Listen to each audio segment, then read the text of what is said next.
wanted to thank you all for being on this meeting today. We're grateful to have you. We have over 40 different business leaders, and the numbers are growing, who reflect all different parts of our economy, different industries that are represented here on the call today. So thank you so much for joining. Obviously, we have Secretary of Natural Resources, Secretary Wade Crowfoot, here with us today to talk about one of the top priorities that California is dealing with, which is our drought. And we know so much that the drought is impacting all parts of our economy, all residents of California.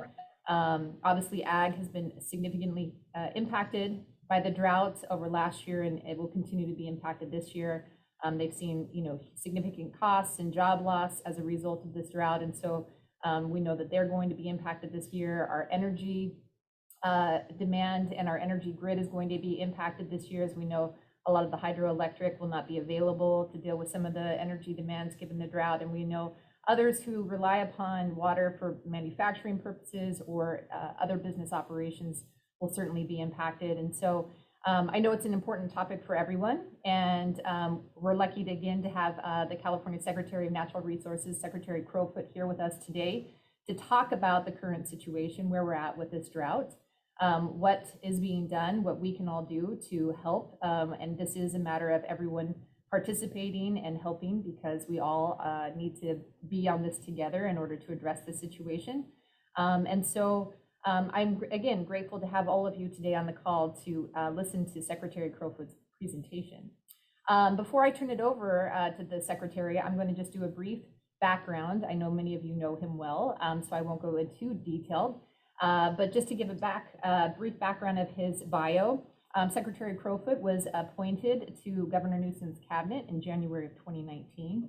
Before that, he served as a secretary of the Water Foundation, a nonprofit philanthropy that builds share water solutions across the western part of America. Prior to that, he was with Governor Brown's administration. And prior to that, he actually worked and was an advisor to then Mayor Newsom when he was in San Francisco before he was governor.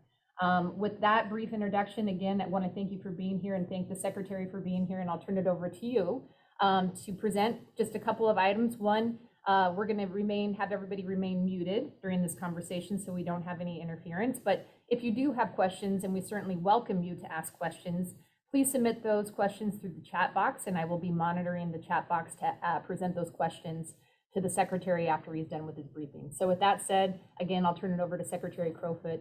Thank you so much for being here. Jennifer, thanks so much for inviting me to be here. And for everybody that's joining, really appreciate you being on. I'll start with a thank you. The companies that you all represent or work for serve as the cornerstone of our economy in California. And we spend a lot of time talking about the fact that we're the 5th largest economy in the world, and that we're showing how we can continue to enable prosperity across our state, even as we lead the world combating climate change and dealing with all of these challenges, whether it's wildfire or drought.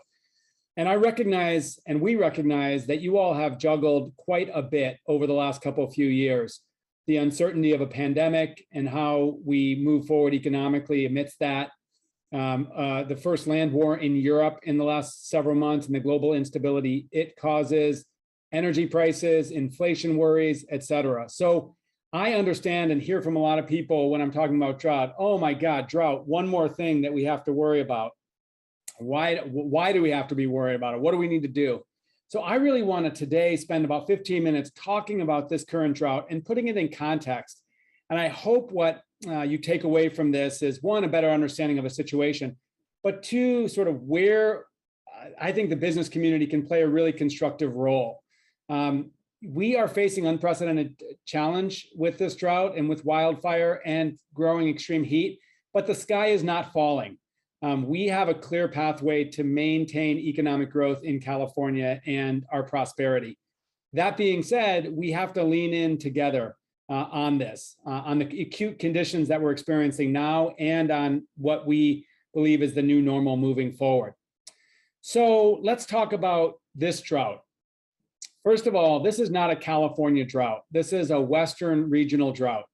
Most of the states in the American West, with the exception of Washington and Oregon, are experiencing drought conditions. And some states are experiencing conditions just as acute as we are, including those to our east that rely on the Colorado River. And I'll talk about that in a little bit. We have experienced, obviously, droughts in the past. Many of you remember the drought in the 70s, if you were around then, certainly drought in the 90s, and probably most everyone, the drought from 2012 to 2016, when I worked in the Brown administration. This drought is a little different than previous droughts, and let me explain why. We are experiencing hotter temperatures now in the winter and in the spring and summer. It's just a fact that the average temperature over the last several years has been a few degrees higher than in the past.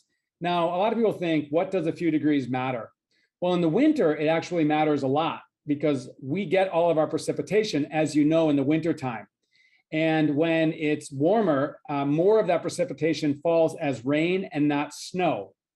And our water system, our reservoirs, our conveyance was built to capture the very slow runoff of snow from our Sierra Nevada and the Rocky Mountains in the Colorado River.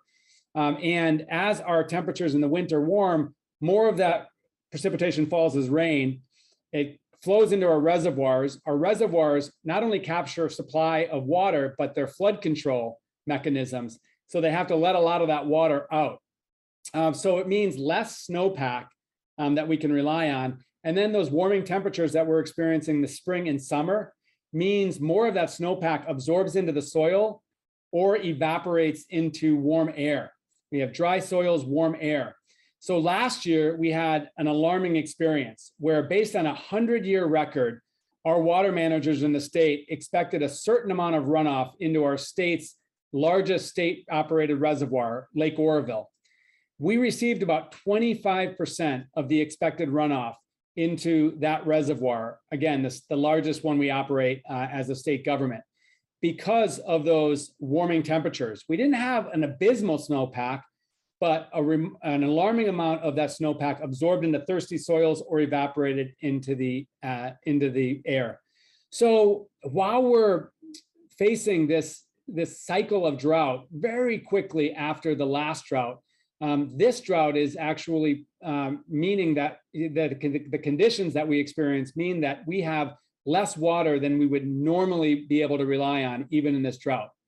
And we'll talk about that as an impact of climate change. But regardless of getting into the whole issue of climate change, this is just a fact that hotter temperatures are driving worsening, more impactful droughts. And we're in the third year of that drought. So let's talk about conditions on the ground. About 19 million Californians get at least some of their water from the Colorado River. That Colorado River serves 7 states and 2 countries, our country and Mexico. And it's experiencing a drought that's stretched 22 years.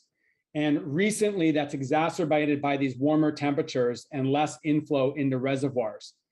Just last month, the US Reclamation Commissioner, in charge of a key federal agency that operates federal reservoirs, went before Congress, and she said that the 7 states, including California, that use the Colorado River have to come together on an emergency conservation plan to conserve upwards of 4 million acre feet, which translates to a lot of water, in reservoirs in the Colorado River Basin for us to stabilize that system.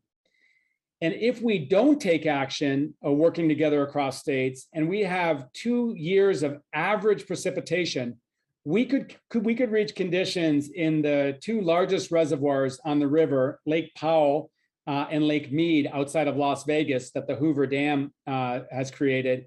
We could reach conditions in those 2 reservoirs that are called dead pool, where the water sinks below the point at which water can be exported from those reservoirs, which would be catastrophic to the Southwest. So while this is really, in my mind, a sharp indication of just the severity of the challenge we face. So on the Colorado River, with Metropolitan, which is a large water agency in Los Angeles, with the San Diego County Water Authority, with other water agencies that use the Colorado River, we're sleeves rolled up this summer working on that conservation plan. And I'm optimistic the states are going to come together to conserve the water that we need to stabilize those reservoirs. The other two river systems we depend on for a lot of our water in California, the Sacramento River system and its tributaries, and the San Joaquin and its tributaries, are also in a bad way. The largest reservoir in the state, Lake Shasta, that is operated by the federal agencies, has had one of the worst winters on record, and it's very, very low. So as Jennifer mentioned, there will be most likely a record impact on agriculture this year and into coming years if the drought continues. The Sacramento River Valley north of Sacramento will likely see more fallowed acres, in other words, acres not planted with crops this year than ever before in the state's history. And as you know, we've had to, through our sister agency, the Water Board, curtail or restrict water diversions from water right holders that would normally be able to use the water. So we have some real challenging conditions because the hydrology is just not there. In other words, the water supply is very, very low. Now, this means very different things depending on where you're at in the state. And I think a lot of folks don't understand. They think California's water system, sort of all communities are impacted equally. Well, that's not true at all. We have several thousand water agencies in California that provide water. And about 90% of our residents get their water from the largest 100 water agencies. And I imagine that's a lot of the water agencies where your companies exist. And each of those water agencies has a unique combination of water supplies and operations. And so some water agencies starting last year were in a really bad way. For example, those in Sonoma and Mendocino counties, because they rely on the Russian River, which is a fairly isolated watershed. They were in a really bad way last year and actually moved to mandatory conservation to stretch those water supplies. Whereas a lot of water agencies last year in Southern California were in pretty good shape as a result of some historic investments that region made in building drought resilience. So as we come into this year, the third year of the drought, we experienced the driest first 3 months of any year in the state's 171-year history. So after a huge December for rain and snow that you remember, starting on New Year's, for the next 3 months, 3.5 months, we had the driest beginning of any calendar year in the state's history. So as a result, most water agencies in California started either experiencing impacts or getting concerned about drought impacts if the drought moves on into subsequent years. For example, within Greater Los Angeles, water agencies serving about 6 million people that rely on imports of water through the state's water project put in pretty intense mandatory reductions in water use because of their singular reliance on that source of water, which is not materializing. And the reality that if they don't stretch water supplies, they could be in a very bad way in coming months. So beginning last year, Governor Newsom, much like Governor Brown 5 years ago, really tried to increase the awareness of the drought and call on Californians to reduce their water use. And that was last July. And he asked for, on a voluntary basis, Californians to reduce their water use by about 15%. And when I was working for Governor Brown 5 years earlier, he did something similar where he had requested in 2014 for Californians to reduce their water use by about 10%. Well, in 2014, over that 15-month period, Californians ultimately were not able to step up or did not step up to reduce their water use as a result of that voluntary request. And so Governor Brown obviously went to the mandatory restrictions, and that ultimately achieved upwards of almost 25% water use reduction across California communities. But it had real impacts on local water agencies, and including some unintended consequences. So we were very clear coming into this drought based on lessons learned that one, always going to start with a voluntary call for conservation, and two, really look to our local water agencies to lead efforts to conserve water. Each of those urban water agencies, many of which serve your companies and where you live, each of those has their own water shortage contingency plan. It's essentially a drought plan that's customized by each local water agency. And beginning last year, we asked those local water agencies to turn on those drought plans to identify, what the conditions are in their service territory, and then take actions needed to stretch water supplies and make the investments that they need to build drought resilience.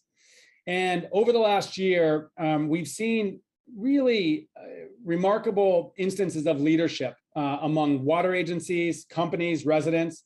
But overall, we have received only about 3% increased conservation, or said another way, since last July, we've reduced water use from the prior year only about 3%.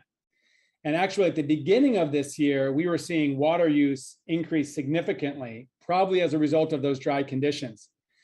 Good news is May, we saw a little bit of reduction of about 2 to 3%, but then June, we're seeing some initial data suggests water use reductions of about 7%. And that's really important because Governor Newsom brought large water agencies together in May in a meeting I was at and said, hey, folks, we're really, following your lead as you requested as local water agencies, and we need you to help get out the word and achieve the water conservation and stretch water supplies. But look, we're in the third year of a drought. We don't know when it's going to end. So stretching water supplies is important. And that's really where the conservation comes in.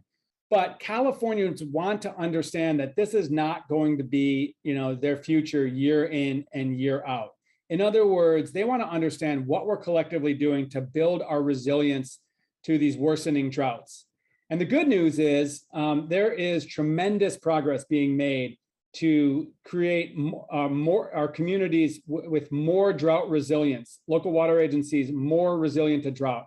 What do I mean by that? I mean that cities, towns, systems across the state are investing in expanding water recycling, leak reduction, capturing stormwater when it comes, identifying desalination in certain parts of the coast. In other words, diversifying our water supplies and becoming more water efficient.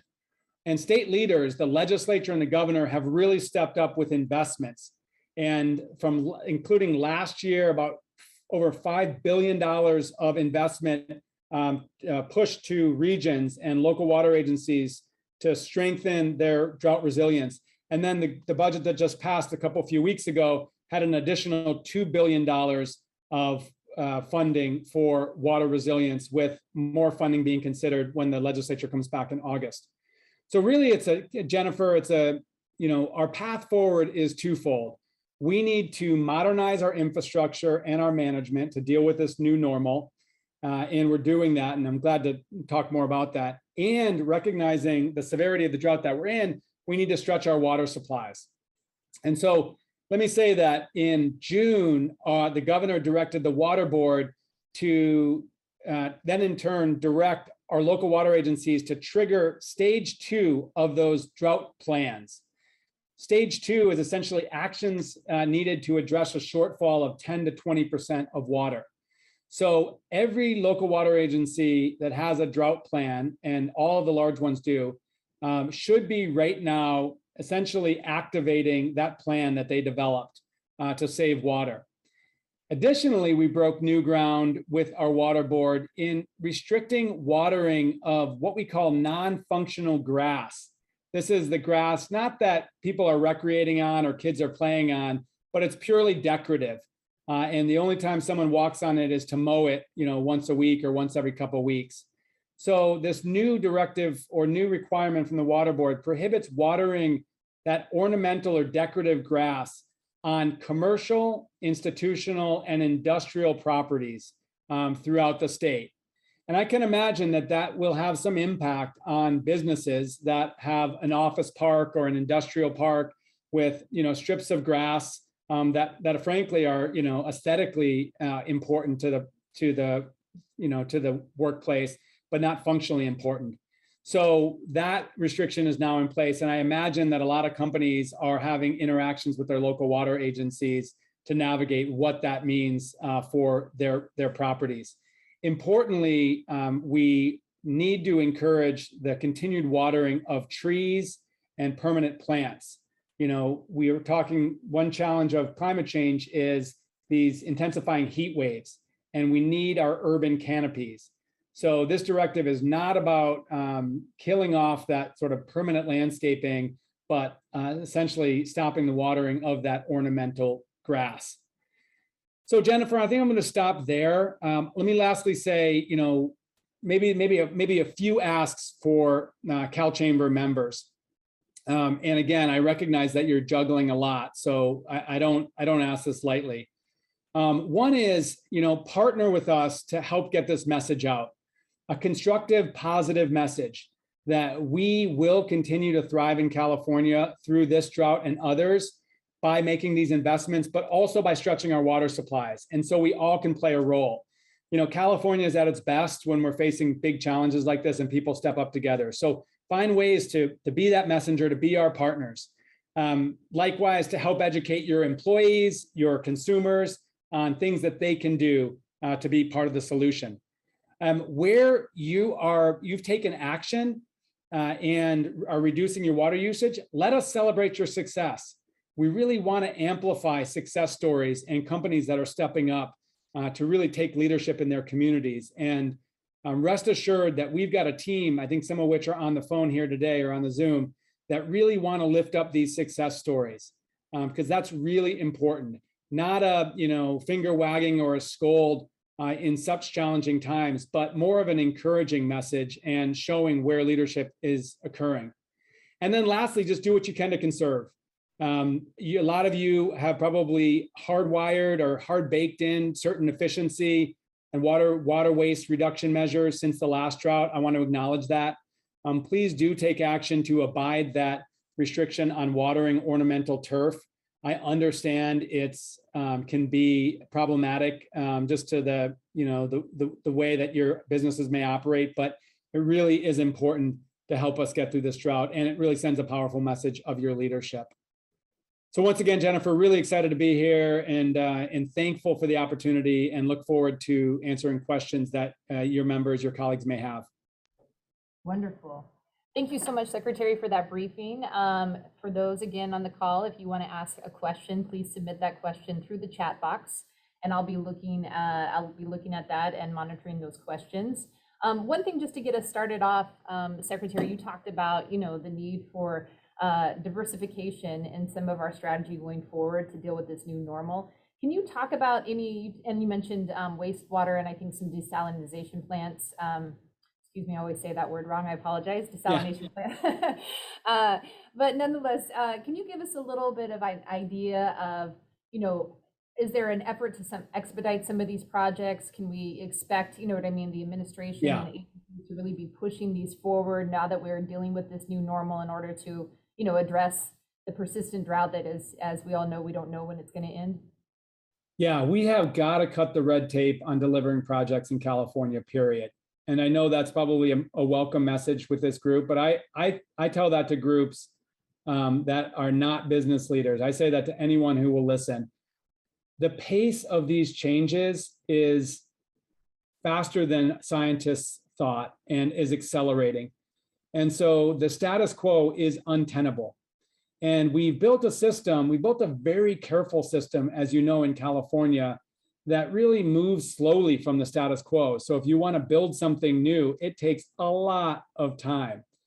But time, that amount of time, that's our enemy right now. We need to bring on more sources of water more quickly, whether it's more underground storage to replenish our aquifers, above ground storage where it makes sense, desalination, recycled water plants.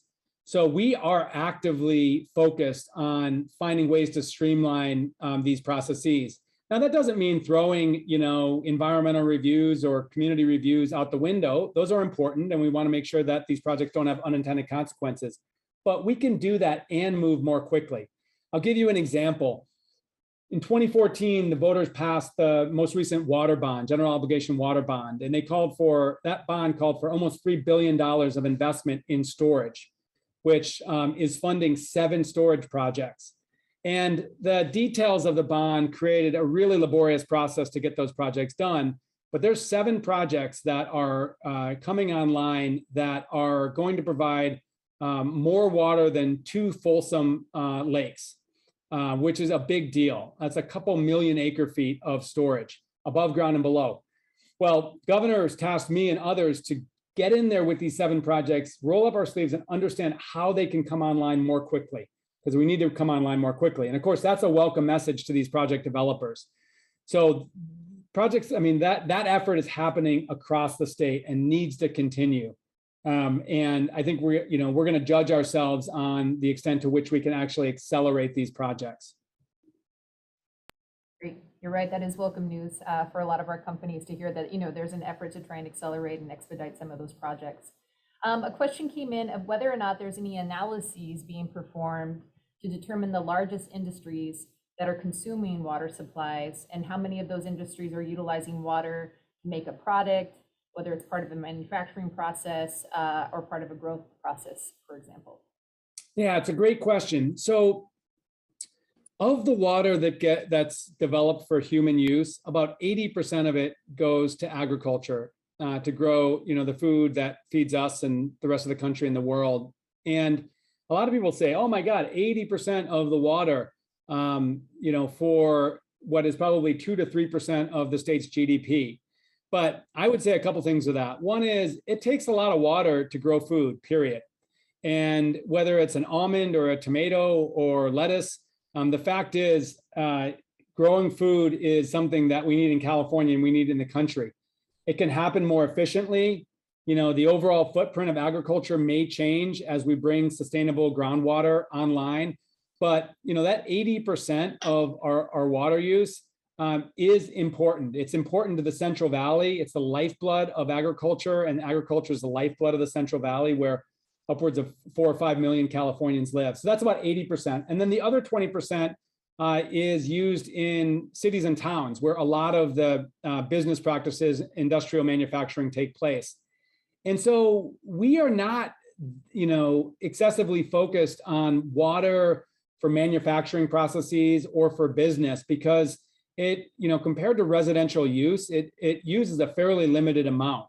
But every bit counts. And that's really where the reduction in watering, the ornamental turf, takes place, et cetera. We have not, and I don't think will, do anything that would be perceived as restricting water for manufacturing purposes or, economic output in our cities and towns. Beyond that, I can't say that, we've done a deeper dive on water usage in this manufacturing sector versus that.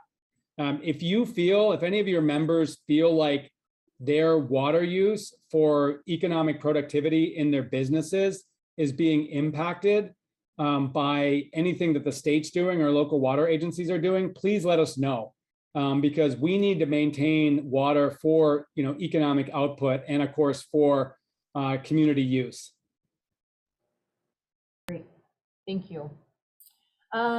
Another question is, with the increased temperatures that we obviously have been discussing in this pattern that's changing, what is the plan to capture rainfall instead of snow melt?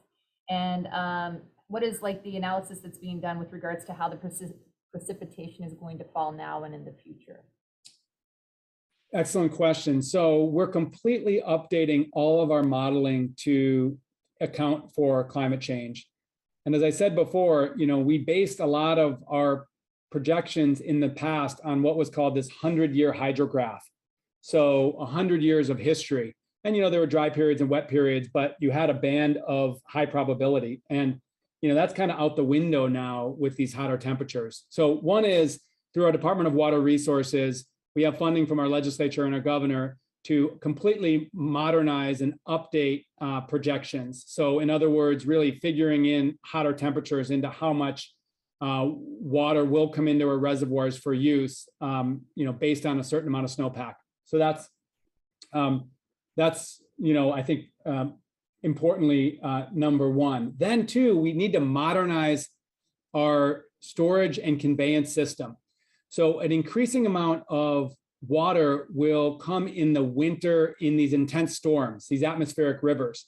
And what's interesting is climate scientists tell us that it's not a foregone conclusion that California and the West will receive less water overall, but we will receive that water in more intense bursts of these winter storms, and we will have longer, drier periods. And so the name of the game now is to capture those storm flows and then store it for use during these dry periods. So part of this is helping much more water get underground. You know, our groundwater aquifers have been depleted over time, and that's why we're bringing them, you know, into more sustainable yield. And we know there are millions, tens of millions of acre feet of storage in these underground aquifers, but we have to get water to them. So the state budget is funding, I think, billions, but certainly hundreds of millions of dollars to local water agencies to build the infrastructure when those storm flows come, to put the water underground. So that's one piece. Another piece is where storage makes sense to capture those big flows for use during dry periods. So we're supporting Sites Reservoir, which will be the largest reservoir built in a generation, off the Sacramento River in Colusa County. And the idea is drawing water off the Sacramento River when it's very wet, like 2017, and putting it in that reservoir for use during dry periods. That's also really important. We need to modernize our conveyance, that is the pipes and the levees that move the water, because we need to ensure that the water can actually get to storage during these storm events. And as you probably know, the Delta is a major bottleneck and very vulnerable to sea level rise and saltwater intrusion, ongoing earthquakes, and really not in a position to take those large storm flows in future decades. So it's why we continue to advance the Delta Conveyance Project, and why we're now supporting a bunch of other regional conveyance updates or rehabilitations for like the Friant Kern Canal or the Delta Mendota Canal in the Central Valley, to ensure that when we get those big storm flows, more rain, less snow, we're able to move it through the system and get it into storage. And as I said, we think overall in coming years and decades, the volume of water may not change, but obviously the patterns of it falling in California will change. And that's really where we need to modernize that infrastructure. And that's where that $8 billion comes in. Great, thank you. A couple more questions here. I'm going to read this one to make sure I don't mess up the wording. How does your department support the use of produced treated water as a source to supply our communities? It's a great question. So water recycling, you know, many may not know that Orange County is probably the world's leader on recycled water. That is water that's been used and then safely treated and then reused. In other words, using water molecules more than once. And there are great examples across the state and country of water recycling. And this is, you know, where you treat the water and then you allow it to percolate slowly into groundwater basins, obviously test the water and then reuse it. In California, we will be the first place in the world to allow for direct potable reuse, which means applying technologies to clean water without having to percolate and store that water underground. And that's really important in places like San Diego or Monterey, where they don't have groundwater basins. So water recycling is only possible if you can actually treat it and then put it back into the system. And so next year, 2023, our state water board will establish the first, I think anywhere in the world, of direct potable reuse, which is really important. And so that's going to be critical, and state funding and federal funding through a revolving loan fund is going to be really critical to greatly expand water recycling. Take a city like Los Angeles, where the current mayor has committed to 100% recycled water. In other words, using all recycled or all water more than once, I think by 2035. And Metropolitan, the big water agency to provide that water to 19 million Californians, is undertaking hugely scaled up water recycling. So that is absolutely the answer, an answer moving forward. It's not the silver bullet. There are no silver bullets to building our long-term resilience. I talk about it as silver buckshot, but water recycling, using that treated water more than once is going to be critical. Okay, great. Next question is dealing with back to looking at ag and dealing with potential food shortages as a result of the war in Ukraine and obviously limited water allocation to ag and the fallow lands that were discussed earlier today or earlier in this discussion. Anything that the administration is looking at with regards to threats to food shortages and whether or not those allocations will be reevaluated with regards to water to ag in the state if there is a concern with that? Yeah. So many of you probably know this, but the way water is allocated in the agriculture sector is different than the way it's allocated to our cities and our towns. In the agriculture sector, it's almost, all based on the seniority of water rights. So there will be a significant amount of production across the state throughout this drought. And what we're talking about is the fallowing of several 100,000 acres of land when it's actually several million acres of land are in production. So I want to make clear that, where you're hearing about these water use restrictions, and they're taking place to the more junior, more recent water rights holders, and the significant majority of agriculture is going to continue. But that being said, we continue to try to invest in helping agriculture do more with less water.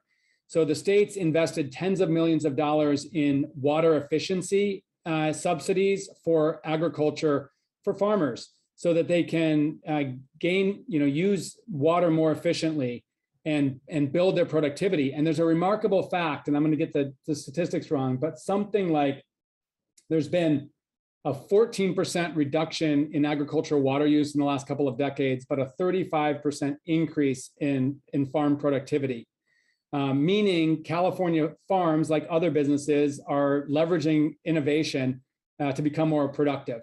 So we're going to continue to make those investments. That's through a program called SWEEP, or the state's Water and Energy Efficiency Program.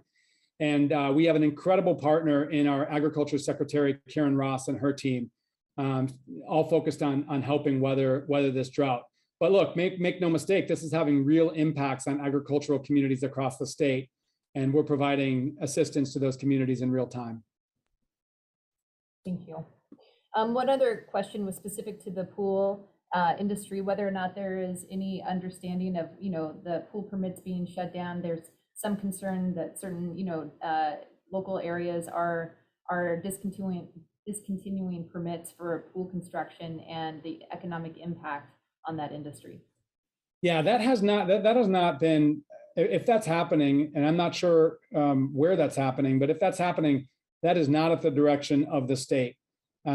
People think about big blue pools and they think it may use a lot of water, but compared to irrigation or watering that same area of lawn for an entire dry season in California, it's not a disproportionately inefficient use of water.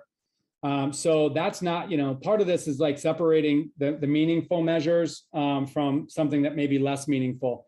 So that's not been, and I don't think will be an area of our focus. Great. We are the business community, so I'm going to ask this question as well. Are there any incentives for businesses to encourage the conservation of water amongst their customers, their employees, or just themselves in general? Yeah, I'm really glad that you asked me that question. I'm a little sheepish that I forgot to, lead with that. And the answer is yes. I think most urban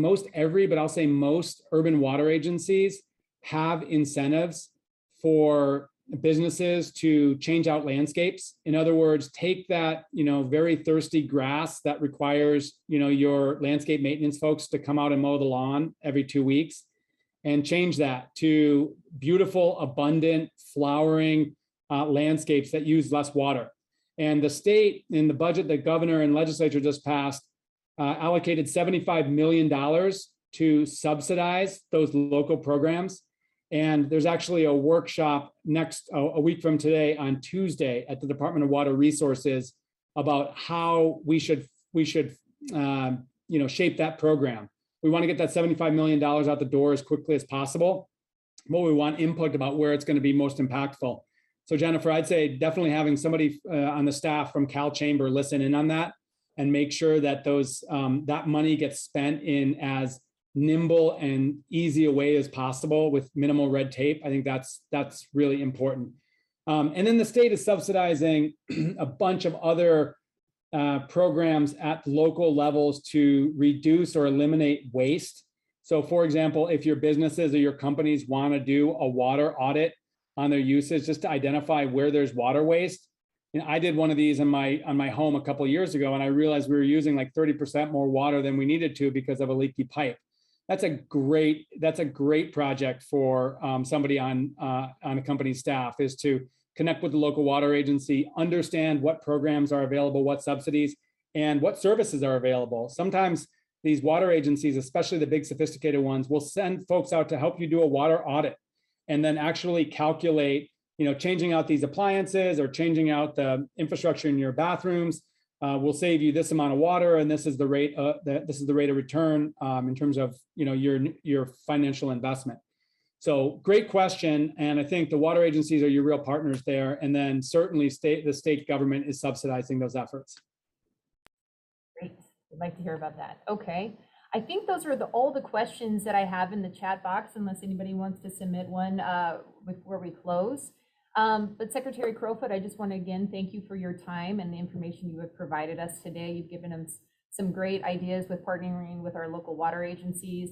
And I'll just echo again some of the comments you made earlier, that we as a business community can be the best messengers on the conservation efforts that the state is pushing and our water agencies are pushing in order to get us through this current crisis, this current circumstance. And so to the extent that there is any information that we can help spread the word, we're happy to do so, and happy to share that with our board members, of course, and our colleagues from the other major business organizations that are a part of this call. So as we said at the beginning, we're all in this together, and we want to obviously make sure that we're doing our part. So please let us know again how we can get that message out.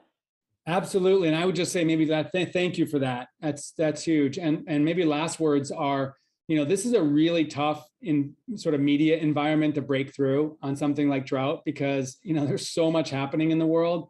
I think back to 5 years ago, 6 years ago, maybe 8 years ago, when I worked for Governor Brown, and, there was like intense focus. Everybody was focused on the drought. When the PPIC did their survey, it was like drought was the top. Right now, everyone's contending with so much more. So really helping us break through is really helpful. And of course, folks aren't using necessarily traditional media. So if you're a large company or across the chamber network, communicating with folks and getting that word out, and then certainly with customers. And then Jennifer, really, truly, let us celebrate the success and leadership of businesses. There's gonna no doubt be a lot of finger pointing, at businesses, at companies. So let us tell the constructive story and show our corporate partners as leaders. We have, a private sector entity in Fiona Hutton and Associates, such as an incredible public relations firm in Los Angeles that we're contracting with on our state campaign, which is saveourwater.com. And so we need content, we need stories. So if there are things that you want to be recognized for, or examples where you think should be lifted up, please let us know. We very much want to elevate that. Fantastic. Well, we appreciate that. We appreciate your time. We appreciate all the attendees for the time as well. And we just wanted to say thank you. And with that, we will go ahead and conclude our event and thank everyone for being here today. Take care. Bye-bye. Thanks so much.